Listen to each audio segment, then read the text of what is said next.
नमस्कार प्रिय दर्शकों, आप सभी का हमारे YouTube चैनल पर हार्दिक स्वागत है। प्रिय मित्रों, आज हो गया 30 अप्रैल 2023। दोस्तों, कल 1 मई हो जाएगा 2023। आज वैशाख मास का शुक्ल पक्ष का 10वीं है और कल एकादशी का व्रत है।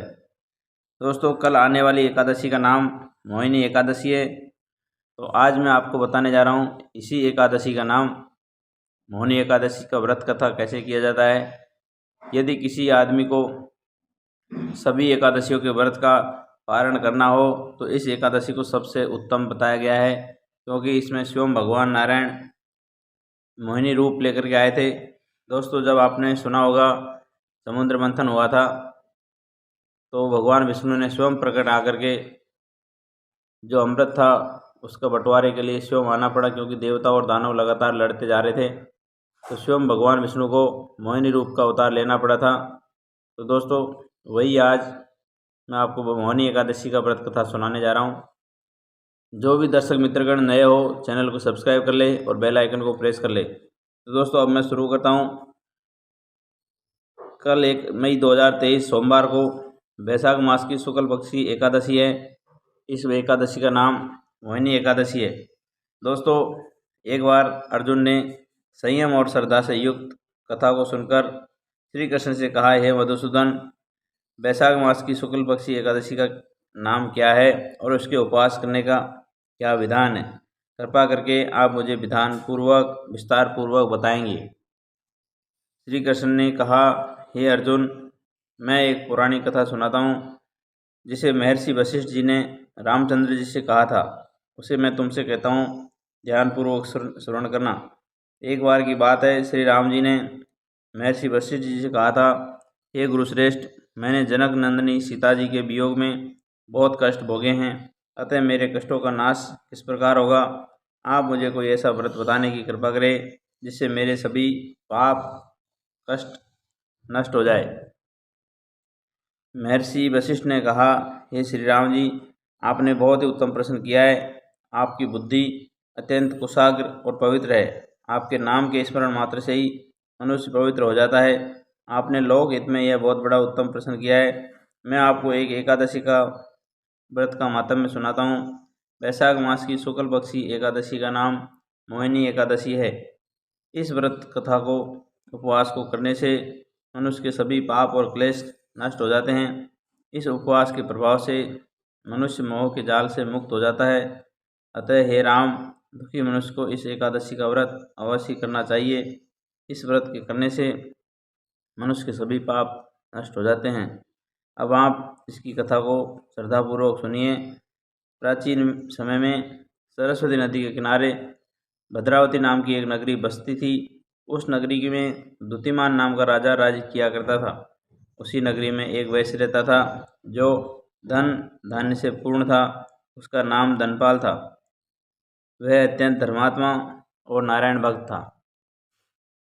उस धर्मात्मा ने शहर में कुएं, तालाब, बावड़िया, जामुन के वृक्ष, आम के वृक्ष, नीम के वृक्ष ये सब लगवाए रास्तों के किनारे। तो इससे पथिकों को सुख मिलने लगा। उस वैश्य के 5 पुत्र थे, जिसमें सबसे बड़ा पुत्र अत्यंत पापी और दुष्ट था।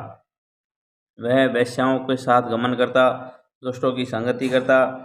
इससे जो समय बचता था उसमें वह जुआ खेलता और चोरी करता। वह बड़ा ही अधम था और देवताओं और पितरों आदि को किसी को भी नहीं मानता था। अपने पिता का अधिकांश धन वह बुरे व्यसनों में उड़ाया करता था।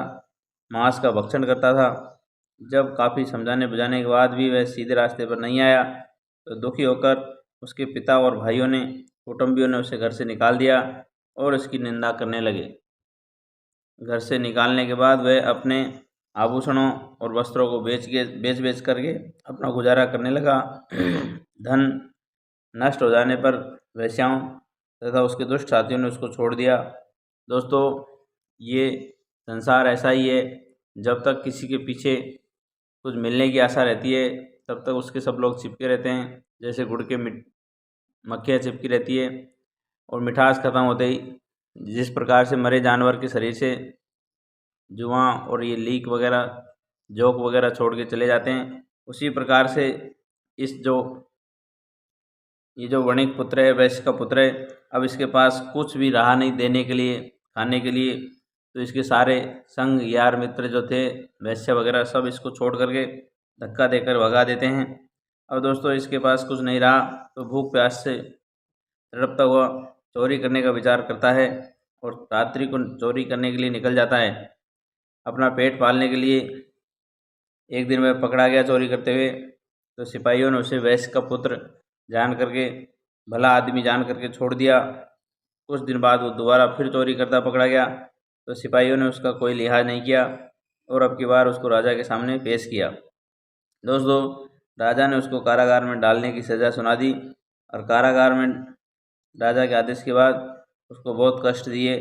अंत में उसको नगर छोड़कर जाने के लिए कहा और वह दुखी होकर के वहाँ से नगर छोड़ करके चल देता है। प्रिय दर्शकों, अब वह जंगल में जाता और पशु पक्षियों को मार करके खाता, अपना पेट इसी प्रकार से भरता। अब वो एक तरह से बहेलिया बन गया था और धनुष बाण से जंगल के निरीह जानवरों को मार मार करके खाता और उनको बेच करके कुछ पैसा कमाता। एक बार वह बहुत भूख और प्यास से व्याकुल था, भोजन की शिकार में बहुत दिन उसको बिना शिकार के रहना पड़ा। तो दोस्तों एक रास्ते में वो वैसे ही पड़ा हुआ था, भूखा प्यासा, उधर से कौटिल्य मुनि आश्रम में जा रहे थे। इन दिनों बैसाख का महीना था। कौटिल्य मुनि गंगा स्नान करके आए थे, तो उसके भीगे कपड़े के जो छींटे थे, वो छींटे इस पापी के ऊपर कुछ पड़ जाते हैं। उन छींटों के प्रभाव से इसके शरीर में सद्बुद्धि आती है। वह अधम ऋषि के पास जाकर हाथ जोड़कर कहने लगा, हे महात्मा, मैंने अपने जीवन में अनेक पाप किए हैं, कृपा करके आप उन पापों से छूटने का कोई साधारण सा उपाय बताइए जिसमें धन भी नहीं लगता हो।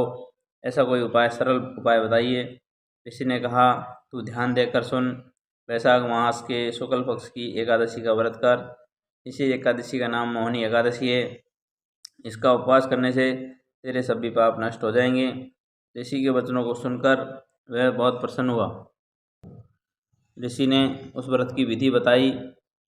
तब से वह मौनी एकादशी का व्रत करने लगा।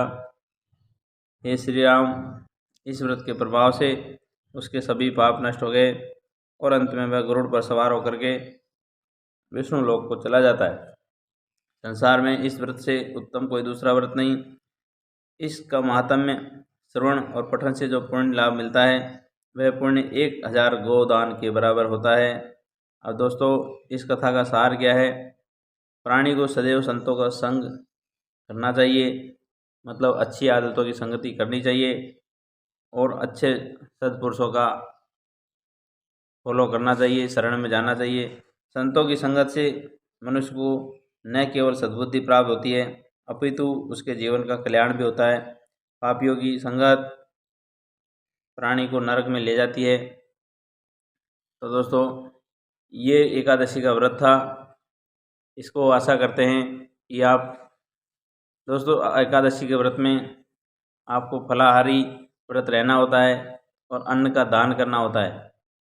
तो दोस्तों ज़रूरतमंदों को, ब्राह्मणों को, गायों को जाकर के कुछ पुण्य करे, सेवा करे। आशा करता हूँ ये कहानी आपको, ये एकादशी का माहात्म्य आपको अच्छा लगा होगा। तो सभी चैनल को सब्सक्राइब करके रखें, बेल आइकन को प्रेस कर ले। सभी को हरिओम, राधे राधे, जय श्री कृष्णा।